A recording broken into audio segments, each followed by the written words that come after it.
Bismillahirrahmanirrahim. Assalamualaikum warahmatullahi wabarakatuh.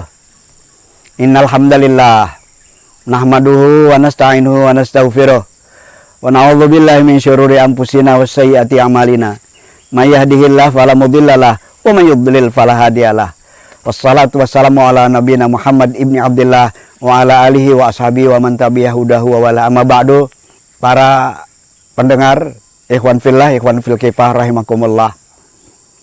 Bersyukur kita sampai saat ini masih dalam lindungan dan rahmat Allah, masih dalam limpahan nikmat serta karunia-Nya, sehingga pada saat ini oleh Allah kita bisa dihadirkan di tempat yang sangat-sangat menyenangkan ini, sangat-sangat membahagiakan ini. Kita sekarang berada di alam terbuka di wilayah Kalimarau, Kelurahan Rantau Panjang, yang menjadi latar saya berdiri sekarang. Itu bisa dilihat kelapa sawit punya Bapak Bupati, ya, yang Ustadz Muharram, Ustadz Haji Muharram MM, dan insya Allah akan lanjut ke periode berikutnya. Kalau ini periode bersama, periode berikutnya insya Allah beliau akan lanjut. Mudah-mudahan. Amin.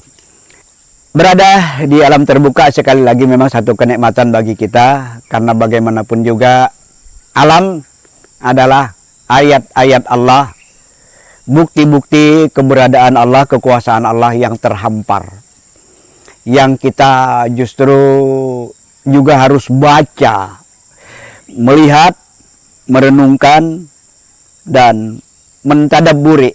Yaitulah yang dikehendaki dengan membaca alam.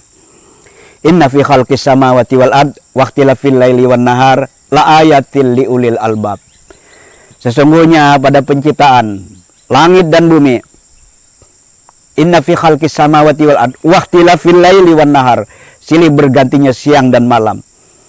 Di situ terdapat tanda-tanda kemahaesaan Allah, kemahabesaran Allah, kemahakuasaan Allah.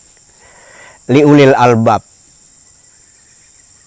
bagi orang-orang yang memiliki akal yang sehat. Ya kalau akal orang tidak sehat, ya biar bagaimanapun juga, berjuta ayat di hadapan matanya, berjuta bukti di hadapan matanya, itu tidak akan justru berarti apa-apa bagi dia. Sehingga bersyukur dan terus bersyukur kita oleh Allah dijadikan sebagai hamba-hambanya yang memang memiliki akal sehat. Kalau orang tidak memiliki akal sehat, ya memang enak. Enaknya kenapa? Dia bebas dari tuntutan. Siapa yang tidak memiliki akal sehat? Ya itulah orang-orang yang terkena bencana SGM. Apa itu SGM?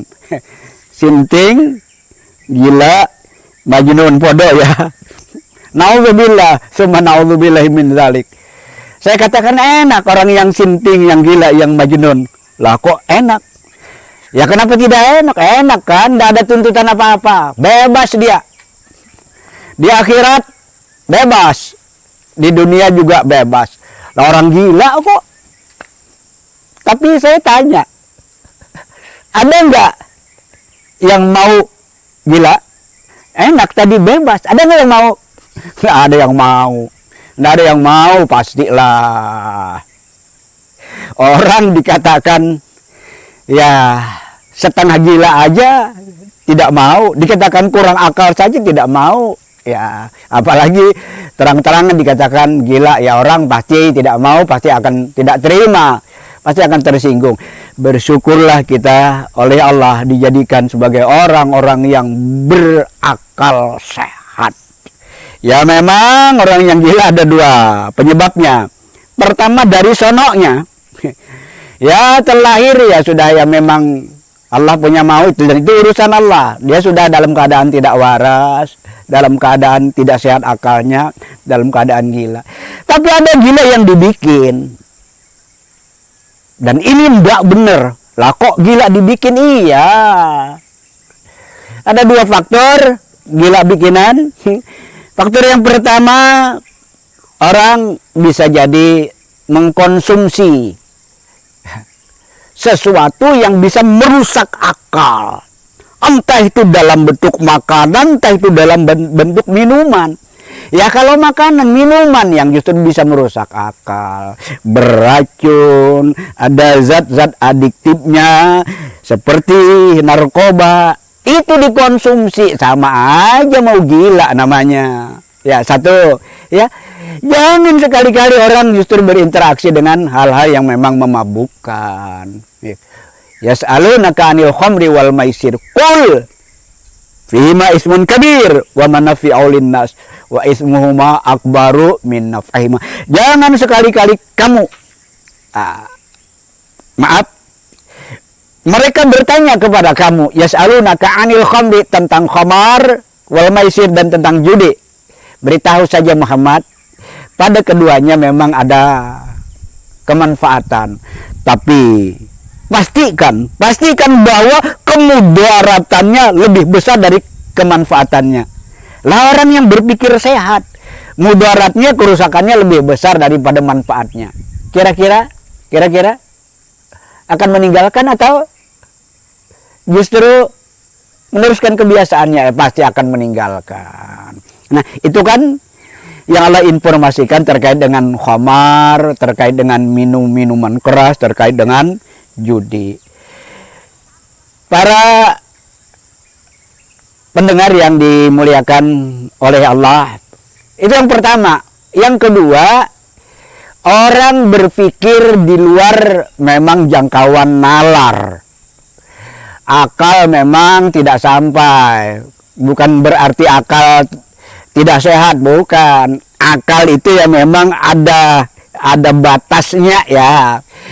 Berpikir hal-hal yang di luar nalar sehat, menghayal, memikirkan nanti zat Tuhan, di mana Tuhan.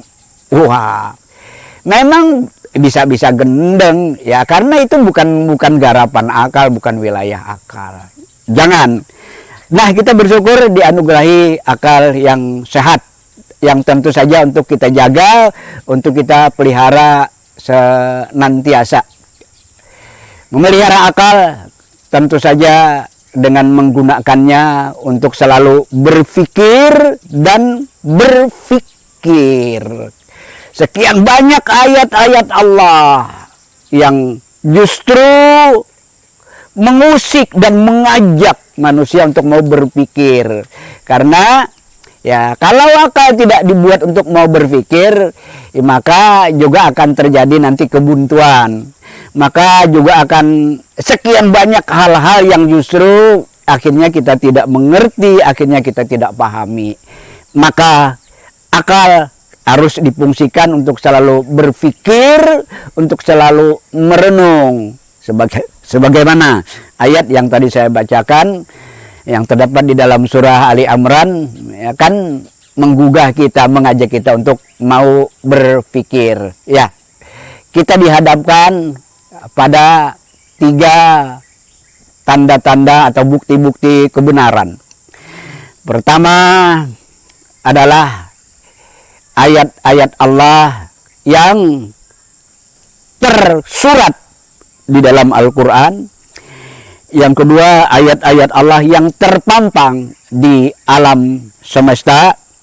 Dan kemudian yang ketiganya, ayat-ayat Allah yang ada di dalam diri kita, yang merupakan fitrah yang memang sudah Allah tanamkan kepada semua manusia ciptaannya. Nah, sehingga mari akal kita selalu kita peruntukkan, selalu kita gunakan untuk senantiasa mentadaburi, untuk senantiasa merenungi, berpikir yang mendalam terkait dengan adanya ayat-ayat Allah yang kita sebutkan tadi. Ada dalam kitab sucinya, ada di alam semesta, ada di jagat raya, dan juga ada di dalam diri kita. Dengan kita mau senantiasa mengasah dan menggunakan akal kita, maka kita tentu akan semakin berkualitas, kita akan semakin bisa mewujudkan jati diri kita yang sejati, yang hakiki, yang selalu berpihak kepada kebenaran. Demikian yang bisa saya sampaikan pada kesempatan ini. Mudah-mudahan ada hikmah, maslahat, dan kebaikannya. Kekurangannya mohon dimaafkan. Hasbunallahu wa ni'mal wakil, ni'mal maula wa ni'man nasir. Assalamualaikum warahmatullahi wabarakatuh.